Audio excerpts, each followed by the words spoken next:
Go. Kailan matagal na ako kayo dito nag-iisa? Malimang taon na? Malimang taon. Sa tagal nyo ng pagtitinda nyo, pansin nyo ba yung ingay? Lumalala o parang sakto lang? Sakto na naman. Hindi naman masyado ba ano, tingin nyo ba yung ingay nyo ngayon may epektong maganda o masama para sa pagbibenta nyo saka para sa inyo po? Meron naman. Meron naman. Kasi syempre, nagiging magulo yung pag-uusap na. Oo. Tapos, laging hindi makakatulog. Oo, yun nga. Tsaka ano pa yung...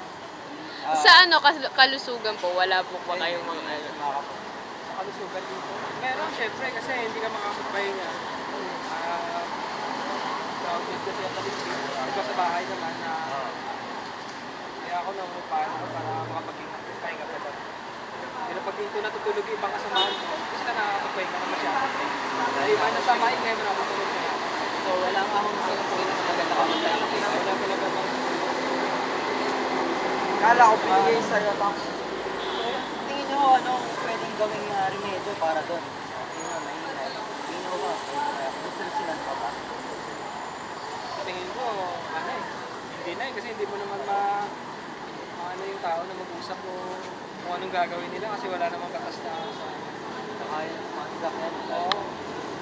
Yung mga motor lang naman Sa sasakyan wala na masyado. Motor talaga.